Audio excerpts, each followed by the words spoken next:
بینەرانی ئازیزی بەکراوەی ئەم کاتتان باش تەوەری ئەم جارەی بەرنمەکەتان تایبەتە بە تاوتوێکردنی پرۆژە یاسای پاراستنی پیرۆزیە ئاینیەکان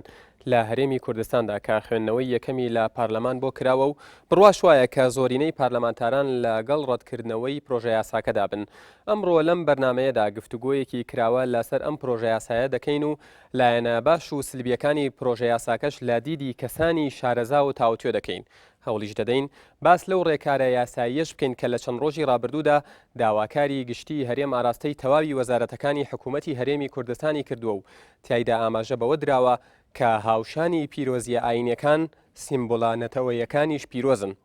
ئەمەش لە کاتێکدایە کە سیمبۆڵەکانی نەتەوەی کورد هێشتا دیاری نەکراون و ڕای جیاوازیان لەسەر هەیە. هاوکات چەندین بابەتی دیکەی پەیوەنددار بە پرۆژە یاسای پاراستنی پیرۆزی ئاینیەکان باس دەکەین. بینەرمان بن. بینەرانی عزیزی نارتی دووبارە سڵاوتان لێبێت بۆ ئەم بەرنمەیە میوانداری ئەم بەڕێزانەمان کردووە. ئارام قادر سەرۆکی فراکسیۆنی کۆمەڵی ئیسلامی لە پارلەمانی کوردستان بەخێربێت. هەروەها دانا سای سۆفی سەرۆکی لیژنەی کۆمەڵی مەدەنی لە پارلەمانی کوردستان. میوانی سێهەمیشمان فاروق ڕەفیق توێژەری بواری فەلسەفە بەخێربێن. بەڵێ میوانی چوارهەمیشمان جاسم کەلاری کە وەکو مامۆستای ئاینی لە گەڵمان بەشدار دەبێت. بەخێراتنی هەموو لایەکتانەکەم و بەخێراتنی ئەو میوانە ئازیزانە شەکەم. کاک ئارام بۆ پرسیاری سەرەتا و دەستپێک دێمە لای تۆ. دەمەوێت بۆ بینەری ڕوون بکەیتەوە کە گەڵاڵەبوونی بیرۆکەی دانانی یاخود داڕشتنی پرۆژە یاسای پاراستنی پیرۆزی ئاینەکان لە چیەوە سەرچاوی گرتووە؟ بەناوی خوای بەخشندە و میهرەبان لە بە سێ پاڵنەر بۆ یاخود بۆ سێشت دەگەڕێتەوەی چێکیان بۆ سنووردارکردنی گوێندان بەڕاستی لە ناو میدیا و سەحافە و ڕۆژنامە نووساندا ئەوە خاڵی یەکەم.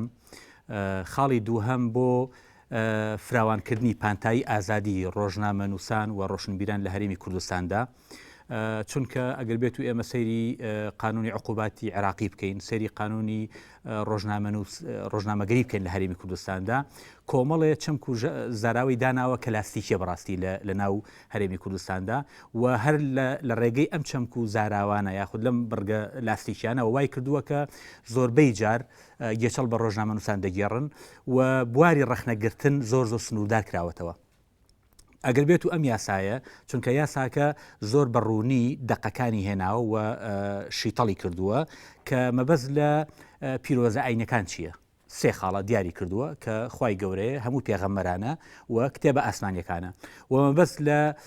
سوکاتیکردن چییە کە بریتە لە گوێندان. ئێتر مەسلەی بواری ڕەخنەگرتن کراوەیە، ڕەخنە لە مێژووی ئیسلام دەگیرێ، ڕەخنە لە مێژووی کوورد دەگیرێ، لە زانانی ئیسلامی دەگیرێ و خاڵی سێهەمیش بەڕاستی بۆ ئەوەی کە لە کاتێکدا کە لە هەرێمی کوردستاندا لە بەردەم پەرلەماندا کاردانەوەیکی زۆر تند بوو لەسەر لە ئەنجامی بڵاوبوونەوەی بابەتێک لە گۆڤاری چرپە. ئەمە هەموو جار دووبارە دەبوویەوە و چەندی جار لە هەرێمی کوردستاندا ئەم شتە هەبووە کە لە ئەنجامی بڵاوبوونەوەی وتارێک بابەتێک کە گوێندان بۆ بە پیرۆزی ئاینەکانی هەرێمی کوردستان ڕاستەوە خۆ توندوتیژی لێبووتەوە. بەڵام ئێمە بەڕاستی نامانەوێت کە لە ئەنجامی گوێندانێک بابەتێک یاخود بڵاوکردنەوەیەکە توندوتیژی بڵاو بێتەوە، بەڵکو ئەمانەوێت لە چوارچێوەی یاساییدا ئەو مەسەلەن چارەسەر بکرێت. کاگەڕام خۆت دەستەواژەی لاستیکیت بەکارهێنا. ئەو کەسانی لەسەر ئەم پرۆژە یاسایە نووسیویان و ڕخنیان لێگرتووە دەڵێن کە زۆر دەستەواژەی لاستیکیتیایە. بۆ نمونە لە هۆکارەکانی دەرچوونی پرۆژە یاساکە نووسراوە لە پێناو پاراستنی ڕێز لە بەها ئاینیەکان. دیار نییە بەهای ئاینی مەبەست چییە لە بەهای ئاینی. ڕاستە لە سەرەتاوە هاتووە بۆ نمونە لە مادەیەکە ماڵێ سوکایەتی بەخوا جەل جەلالە و پێغەمبەران سەلامی خوددایان لەسەر و قورئانی پیرۆز و کتێبە ئاسمانیەکان. ڕخنەیەکی تر ئەوەیە دەڵێت کە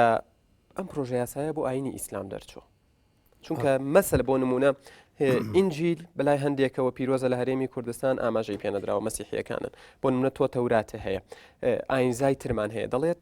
زیاتر جەخت لەسەر ئاینی ئیسلام کراوەتەوە و ئاینەکانی تر تەنها بە چۆن بڵێ بەس ئاماژەیان پێدراوە. نەخێرە چکە سەیری دەقی پرۆژە یاساکە بکە باز لە پیرۆزی ئاینەکان کراوە. پیرۆزی ئاینەکان چیەوە؟ دەقی یاساکەیە کە کتێبە ئاسمانیەکان هەمووی دەگرێتەوە، قورئان و هەموو کتێبە ئاسمانیەکان و هەموو پێغەمبەران دەگرێتەوە بێ جیاوازی. لەبەرەوە دقەکە زۆر ڕاشکاو و ڕوون کراوەتەوە و تاکید کراوە و ئەگەر بێت و دادوەرێکیش حکومکە بە ئەسبابی موجبە نایکە بەڵکو بە دەقەمادیەکانی کە ئەگەر بێت و یەکێک مەسەن بابەتێکی نووسی لە ڕۆژنامەیەکە لە میدیایە کاشتێکی وت بێگومان لەسەر لە بەرگە و مادەکانە سزایەدا نەک لەسەر ئەوەی کە ئایا ئەسبابی موجبەی ئەو یاسایەت چی سەبارەت بە بەهائینیەکان بەهائینیەکان ئەوە تا دیارە ئەوە تا ئەڵێ چیە خوای مادەی یەکەم سوکایەتی بەخوا جەلە جەلالووە و پێغەمبەران و قورئانی پیرۆز و کتێبە ئاسمانیەکان. بەڵێ زۆر سپاس. دکتۆر دێمە لای تۆ کەوتێکی قسەیەکی خۆ وەرەگرم لە چاوپێکەوتنێکە ئاڵەی پرۆژە یاسای پاراستنی پیرۆزیە ئاینەکان کۆیلەکردنی ئینسانی کوردە و مەرگی عەقڵ و مەرگی ئازادیەکانە. سەرەتا ئەبێ بم ملاحەزەیە دەست پێکەوەی ژەوەی کە من نەیاری ئەم پرۆژە یاسایان بەو مانایە نییە کە من لەگەڵەوان سوکاتی لەسە مەحەڵا سوکاتی بە هیچ ئاینی بکرێت. من دژی هەموو سوکاتێکم کە بە ئاین و بە پیرۆزەکان بکرێت بە پێچوانەوە سوکاتیکردن کۆتایی هاتنی ئەرگومنتە. من لەگەڵ ئەرگومنت و لەگەڵ دبیت و مناظەرەیەم لەسەر مقدساتیش ینی لەسەر ئاین و مقدسیش کەواتە کەسێک دوایی بە هەڵەتێ نەگالەوەی ئەو کەسانی کە لەگەڵ یانین واتە لەگەڵوان سوکاتی بکرێن. بە باوەڕی من ئەبێت لەسەر لە ڕوتیکی لە سێ ڕەوت ئێمە لەسەرم پرۆژە یاسای قسە بکەین. لە ڕوتێکی جیهانیە کە دوو یاسا هەیە لە جیهانە لە کۆمەڵی وڵاتە هەن کە ئەم یاسایە ڕێگە چێتە زمانی ئەمە یانی ئەم یاسایە جیاواز نیە لەو یاسانی تر و بەتایبەتی لە وڵاتە ئیسلامیەکانە کە کێشەی زۆر گەورەی نەوەتەوە بۆ هیوای لێم بەرنامەیە مەجای ئەوم بدەنێ کە نمونونەکان بێنمەوە لە ئێران لە پاکستان لە ئەندۆنیسیا لە وڵاتانی تر. ئەم دوی پرۆژە یاسای ئەم یاسایانەشی کەن بلاسفمی لۆ ینی تەجدید یا خودکۆفر ئەوی دیکەشیان defamation of religion یعنی سوکایەتیکردن باین کە ئەمە چێتە زمانی ئەو ئەم پرۆژە یاسایە. لە ڕەوتی جیهانیە ینی لە سیاقا گردردونیەکەیە کە ئەمە مناقەشەیەکە لە قەرنی 19ەوە ئەکرێت لە ڕاستیە و کەسێک کە زۆر گرنگە بۆم گفتوگۆیە جۆن ستیوارت میڵە ئەم کتێبە گرنگەی کە دەربارەی ئازادیە ڕێک ئەڵەی جۆن ستیوارت میل بۆ ئەمڕۆی ئێمەی نووسیوە بۆ مناقەشێشی نووسیەوە کۆتی لێن مەقتیباسی لێنەوە. کێشەی سەرەکی لەم یاسایە و لەم پرۆژە یاسایشە بریتێنەوەی کە سەرکوتکردنی و خنکاندنی گفتوگۆیە لە لێشووە لە فەزای گشتیا و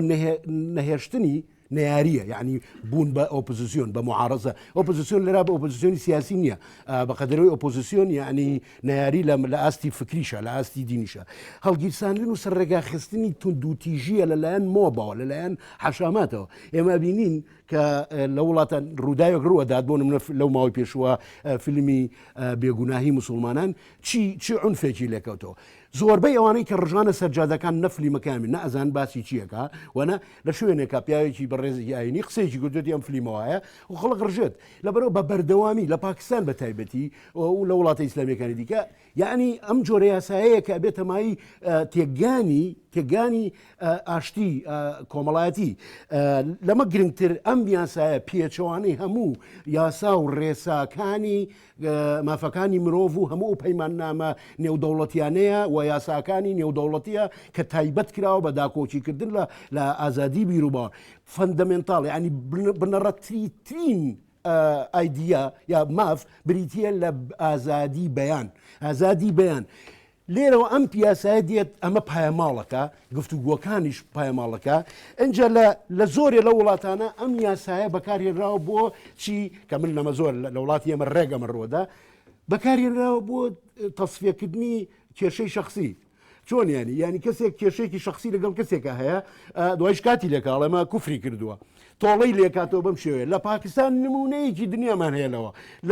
ئەم یاسایەت تێبڕە لە کوردستان من ڕۆدات حزبێکی سیاسی حەزی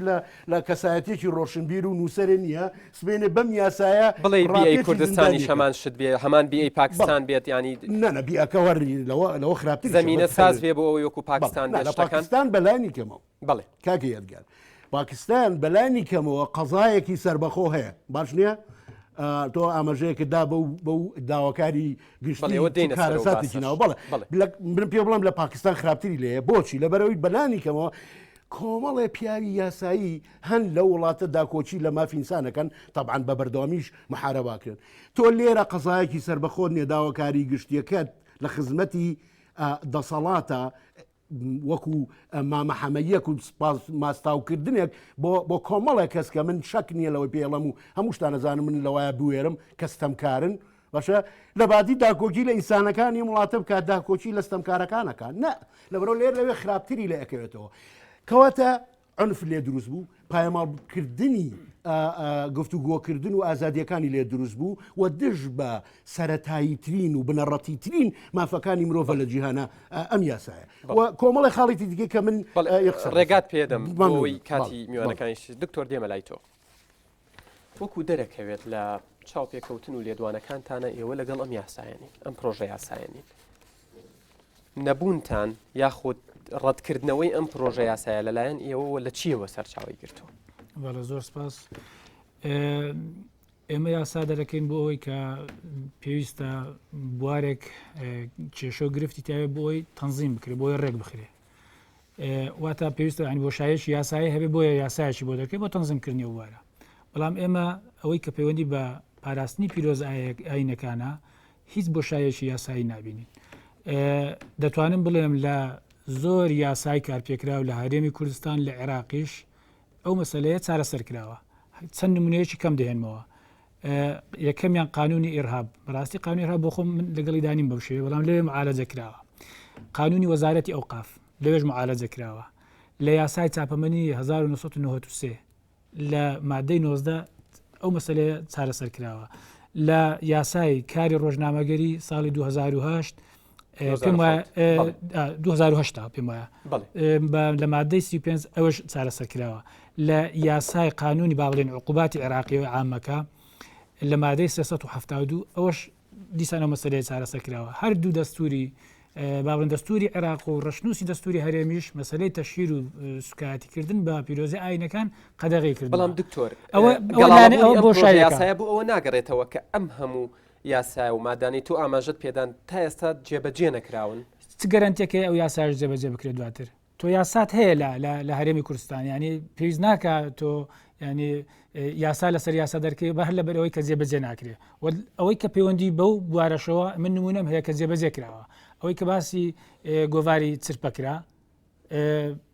سەرنووسەرەکە داوای لێبرنی کرد و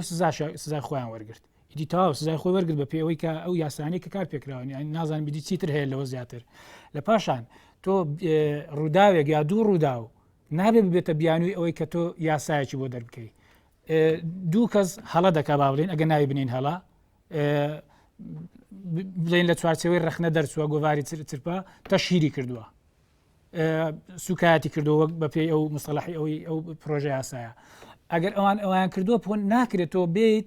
سەر لەبەری بوارێک بە شێوازیشتر دابڕێژتەوە کۆتی بەندی بخێتە سەر هەڵی یەکێک من بازی هەڵی یەکێشتر بدەم یانی ناکرێمە لە تەشریعکردنی یاساکان بە شێوە بکەین ئەوە هۆکارێکە کە با بڵێ من لەگەڵ ڕەتکردنەوە مەسەلەی بۆشایی یاسایی نیە دووەمیان بەڕای من یانی ئێمە سەدان ساڵە یاخۆ دەتوانم بڵم 1000 ساڵە لەو هەرێمە پیرۆزیە ئاینیەکانی خەڵک لە دڵ و دەرونی خەڵک پارێزراوە لە ذهنیەتی خەڵک لە اعتقاداتی خەڵک پارێزراوە پێویستی بەوە نەبووە یاسایەک هەبێ و بیپارێزێ یان هیچ کێشەیەکی ئەومان نەبووە ئێمە پەنابەرین بۆ یاسایەک بۆ چیە بۆ ئەوەی کە باوەڕی خۆمانی پارێزین اعتقادات و پیرۆزیەکانی خۆمانی پارێزین بێزگەلەوەی کە ئێمە لە هەرێمی کوردستاندا ئێستا کۆمەڵی ئاین هەیە کە بە پێی تێگەشتنی با بڵێن ئاینی ئیسلامی ئەو ئاینانە ئاینی ئاسمانی نین با بڵێن کتێبەکانیان کتێبی ئاسمانی نین بۆ نمونە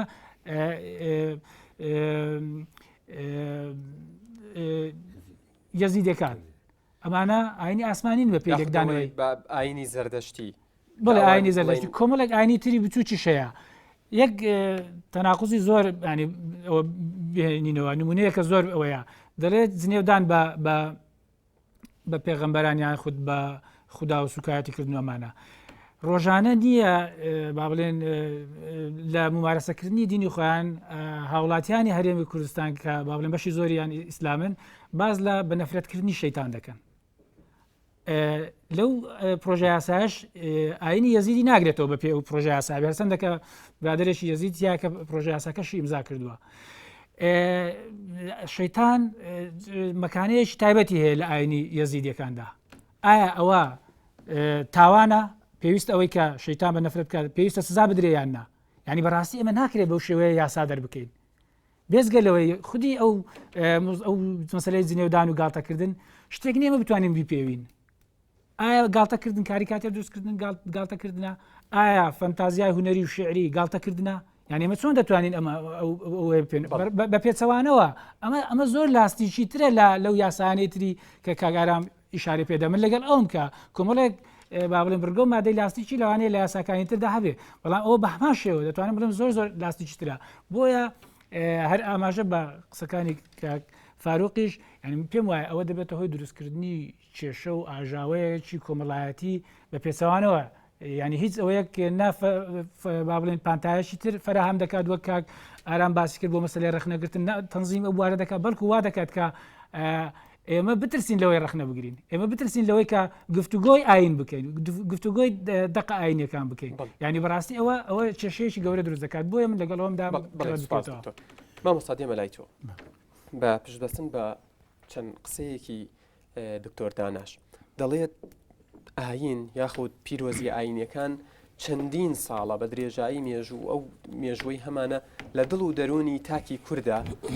بڵێن پارێزراوە و وەکو مقدەس سەیریان کراوە ئەمە لایەنێکی قسەکەمە و لایەنێکی تری قسەکەم ئەوەیە دکتۆر وتی بۆ نمونە کاک فاروقش لە چاوپێکەوتنیەکە ئاماژەی پێیاوە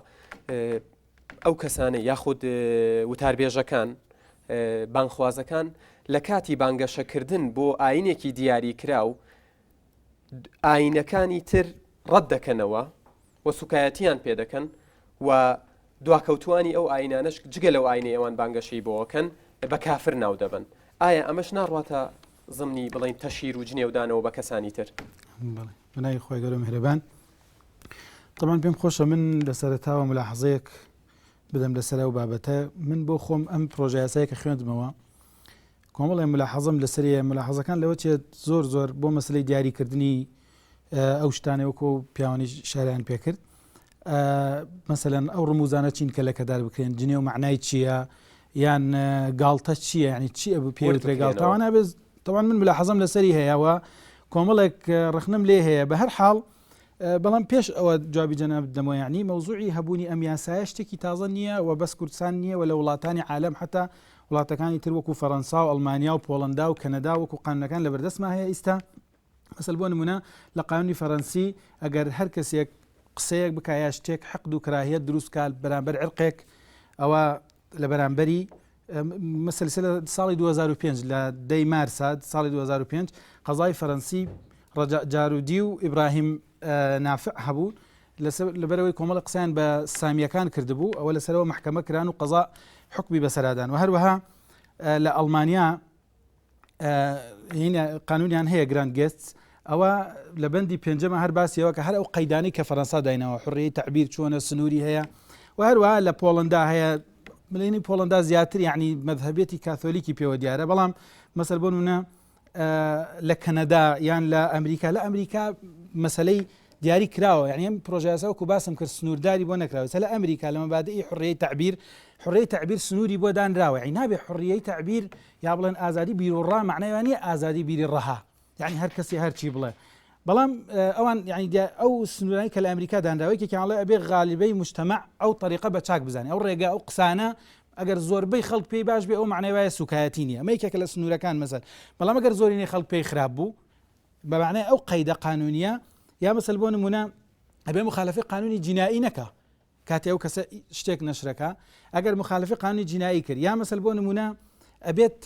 ینی صفاتی هونەری یان ئەدەبی یان ینی شتی جدی ینی ئەگەر گاڵتە ئامێز و ڕابواردن و شت بێ ئەو شتێکە لە قەیدەکان ئەڵێ ئەبێ حڕیەتی تعبیر ئەو شتانیتان بێت جدی بێت و ئەو شتانی تر زۆر نمونەم هەیە لەسەر پێم خۆش نییە زۆر کاتان لەوە بگرم ئینشاءالله بەڵام ئەوەی کە پێویستە باسی بکەم ئینشاءالله لە مەوزوعی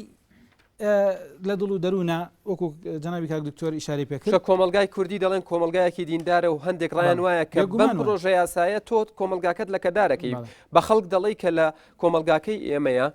سوکایەتیکردن بە دین لە حاڵەت دەرچوو بووە بە دیار دەبۆیە من ناچارم یاسایەکی بۆ دەرکەم تەمان من پێم شتەکە خۆی وانی وازم ئەوم گەیان کە ینی ئەم قانونە لە وڵاتەکانی تر هەیە بەڵام دوای ئەوە دێتە سەرەوە کە ئەم قانونە لە وڵاتی ئێمە هەیە ئایا ئەم پرۆژە یاسایە بەس بۆ حفظی ئیسلامەوە ئێوە ئاماژەتان پێکرم شتە بەڵام یەکێک لەو خاڵنەی کە من نووسیمە پێم خۆش و باسی کەم و هەیکەلی بەرنامەکەیش واگەینە کە مامۆسایەکی ئاینی ئیسلامتان بان کردووە زیاتر وەکو جەناب ئیشارەت پێکردوت زیاتر واتی ئەگەیەن بۆ حفظی ئیسلامە بەڵام ئەگەر دقەکە زۆر بەوردی سەیری بکەی هەموو ئاینەکان سوودمە دەبن بگرە بە هەر حاڵ التیزامات زیاتر ڕوو لە مسلمانانەکە وەکو جەنابی کاک دکتۆر ئیشارەی پێکرد التیزامات زۆرتر ڕوو لە مسلمانانەکە مسلمان مەسەل بۆ بوونەی یەکێک لە قسەکانی قسە بە شەیتانەکەن یا لە دەستگای ڕاگەیاندنەوە وەکو منبەری جومعەکانی ئازامچی ئەوە کاتە ئەبێت مەسەلەن کەسێک بێت کە باوەڕی وایە شەیتان پیرۆزە سکاڵای یاسایی لەسەر مسلمان هینکە ئەو کاتە زیاتر قیود بۆ مسلمان دروستە بێ یعنی مسلمانانیش مامۆستا دەوترێت کە ئەم پرۆژە یاسایە تەزادی زۆرتیایە دژێکی زۆرتیایە بۆ نمونە تۆ وەکو مسلمانێک بانگەشە ئازادی لەوەی کە بانگەشە بۆ دینی ئیسلامەکەی بەڵام بە بانگەشەکردن بۆ دینی ئیسلام تۆ لەلایەکی ترەوە ئاینەکانی تر بۆ نمونە تۆ یەزیدیەکان کە ئیمانیان بە دینی ئیسلام نییە تۆ لەوێەوە تەشیریان پێەکەی بۆ نمونە با بەو مستەلەح ئەگەر بتوانم بەکاری بێنم تەشیرەکەی بۆ نمونە سوکایەتیان پێەکەی ئایا ئەمە ینی یاساکە چۆن لە هەمان کاتە پارێزەری دوو لایەنە یاخود دوو ئاینەکە تەواو دژیەکەن طبعا وەکو جانبی عاتفی وەکو عاتفەمان بۆ دینی ئیسلام پێمان خۆشە یاسایە کە بێ منع بکاکەوە سنووری ئیسلام بپەزێنێ هەروە هەموو دینەکانی تر ئەویان پێخۆشەوە من ئەوەشم پێخۆشە بەڵام حەزەکەم بزانم نووسینی چۆنێتی یاساکە بە جۆرێ نووسراوە من وازانم کەمایەتیەکان زیاتر سوودمەند دەبن لێ تا مسلمانان کە زۆرینن لە مجتەمەعیەمە بۆ لەبەرەوە کەمایەتیەکان ئەو کاتە کەس ناتوانێت عیسا هەر کەسێ سنوودیان بەزێنەوە نیچیان پێ ناکرێت بەڵام مسلمان لەبەر زۆرینە مەسەلەن مزاهراکەن چیەکەن کۆمەڵێش ڕێگەیان هەیە بۆی ئەوەی چی پێ ناکرێت بەڵام یاسا ئەو کاتە بە قووەت زۆردارەکە خاضعی ژێردەسی کەمەکەکە ئەوەی زانیکەوەی کە زۆرە لە ناو مجتەمەعا مسلمانان زیاتر بێ بەردەوام مقەیەد بن بە قەیدی کەمایەتیەکان وەگەر تۆ قسەت کرد بە کەمایەتێکی ئاینی ئەگەر 500,000 کەسیشی بێت سنووری بەزان قانون ئەو کاتە ئەگەر چی تۆ زۆرینەیشی قانون بانک دەکاتە بەردەم یاسا و هەموو وینەکان بۆ کات کابوو مسلمانان زیاتر پێوە مقەیەدن کاک یادگار ئەوە بەنسبەت ئەوە بەڵام بۆ بەنسبەت دروستکردنی ئاژاوە مەشاکل وەکو کاک جەنابی دکتۆر ڕەفیق فاروق ئیشارەی پێکرد دکتۆر فاروق وتی ئەمە کێشە و دروستەکە طبعا من وازانم وەکو ملاحەزەیە من یەکەم جار کاتێک کە سەیری دەکەم کرد گومانی حتاکو پێش ئەوەی سەبێنی ناو بەرنامەکەەوە کاک ئارام قادر ئاگادارە کە پرسیارم لێ کرد وتم پرۆژە یاساکە کێ دایناوە من گومانم بر لەلایەن ئەلمانیەوە دانرابێ زیاتر بۆ لەبەر ئەوە یعنی یەکێک لە کێشەکان کێشەی مزاهرە و مەشاکل عیلاجەکە بۆ دەسەڵات سوودمەند دەبێت بۆ لەبەرەوە دەسەڵات کاتێک کە یاسایەکی دکتۆرەڵێک کە ئەمە خنکاندنی گفتوگۆیان پرۆژە ئێستا من باسی یەکەم ئیتر من لەگەڵ ئەوان ڕاستە خنکاندنی گفتوگۆ ئەوە شتێک کۆمەڵەشتی تایە بەڵام مەبەستمەوەی دەسەڵات لەمە زۆر سوودمەند دەبێت بۆ لەبەرەوە ئەگەر یاسایەک دانرا ئەم یاسایە مەسەل بوونە کەسێک هجومی کرد بەیانی قسەیە کرا لە شوێنێکۆ هەڵکاکە قانونەیە تر مزاهرە بۆکەن قسە بۆکەن زمانی خەڵک بەرامبەر حکومت ئەبەستێ بەس کەسەکە بۆ خۆی خەنە بەرامبەر دادگا دوایش خۆیان 1001 ڕێگە هەیە بۆ مەسەلەی نەجاتبوون لە ڕێگا لە دادگا و ئەوانە کۆمەڵە شتی قانونی خۆی هەیە زۆر جار خەڵکانێک هەیە کەس دەستیان سوورە بە خوێنی خەڵک کوشتنی هەیە کە بە هەموو قانونی عالەمی مامۆستا بمبورە پێشەوەی بچمە ناوبڕ ئەمەوێ زۆر بە کورتی وەڵامی پرسیارێکم بیتەوە لە ئاینی ئیسلامدا لە پرۆژە یاساکاتەوە کە سزای ئەم تاوانەیانی کەسێکە تەشیر بکە کە سوکایەتی بکە کە جنێ و بە خوا و پێغەمبەرەکانی خوا و بە کتێبە ئاسمانیەکان دەڵێت لە 5 ساڵ کەمتر نەبێت و لە 10 ساڵ زیاتر نەبێت غەرامەیەکیش لە 10 ملیۆن کەمتر نەبێت و لە 50 ملیۆن زیاتر نەبێت لە ڕووی دینەوە کەسێکم کارانە بکات لە ڕووی ئاینی ئیسلامەوە مەبەستم تەشیر بکات سوکایەتی بکات جنێ و بات بەخوا یاخود بە پێغەمبەرەکانی خوا یاخود بە کتێبە ئاسمانیەکان لە ڕووی دینەوە ئایا سزایەکی وا دەیگرێتەوە چونکە باس لەواکرێت کە ناوەڕۆکی ئەم پرۆژە یاسایە لەگەڵ ڕۆحی قورئانە یەک ناگرێتەوە بەڵێ ئێمە لە ئیسلامە قانون زۆر بە کورتی ئەوەی کەوا جنێوە دایان سوکایەتیەکە یان کارێکی لەم جۆراناکە ئەوە لە ئیسلامە کۆمەڵێ حکمی خۆی هەیە لەبەرەوە ئەمان ئیسلام تطبیق ناکرێ و ئەحکامی ئیسلام تطبیق ناکرێ لەمە ئێمە ناچ بەبان تەفاسیل و چونکە ئەسڵەن جنێودان ئایا هەندێک قسە هەیە دوو معنە هەڵەگرێت شێخ ئیسلام بن تەیمیە ڕەحمەتی خوای لێبێ لە ساڵ المەسلولە باسی ئەوەکە کەسێک قسەیەکەکە هەڵ ئەگرێ ئەمە جنێو بێ یان ئیهانەی بە پێغەمبەر بێ سەڵات و سلام یا ئەوە نەبێ يعني جاری واه اصلا به تحديد بكري سنوري بدامري اي اما كاما استهزاء كامنيه بيعني كسكات واني خوي لي بتزيتوا اول جانبي هو بلا مساله داناني ام جوره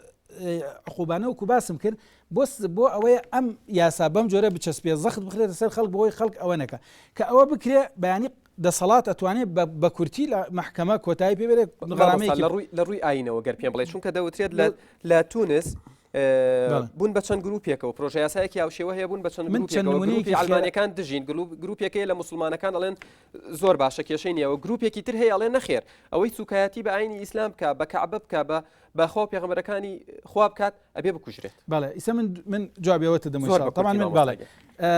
جارێ ئستهزا گاڵتەکردن جوێندان ئەمانە مستەڵحێکن قێزەونن لە لای هەموو کەسێک ئەوەی کە باوەڕی هەیە باوەڕی نییە هەموو قێزەونە ئەو قسانیش کە کراوە لە یاساکە ئەوە هاتووە بێگومان ئەوە شتێکی قێزەونە بەس مەسلەی ڕەخنەگرتن فەرقی هەیە ڕەخنەگرتن لە ئیسلام مەسەڵەن لە سەدەمی پێغەمبەری خوا صلی الله علیه و خۆی سڕەوتی عدل یا محەممەد بە پێغەمبەر صلی الله علیه و سلم هیچ یعنی بە پێغەمبەری عدل بکە یعنی ئەمە ناعدلیە تۆیکەی یا مەسەل بۆ نمونە ئەهلی کتاب هاتن بۆ لای پێغەمبەری خوا ئەسسام عەلەیک یعنی مردن لەسەر تۆ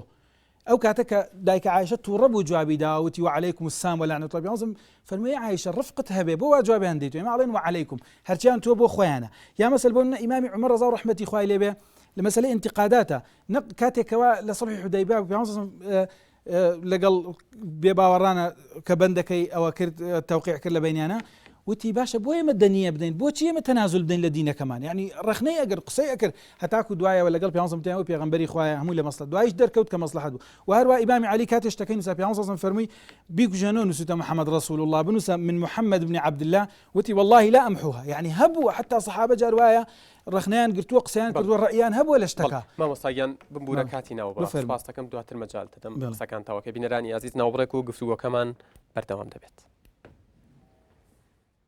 دەستان خۆش بێ.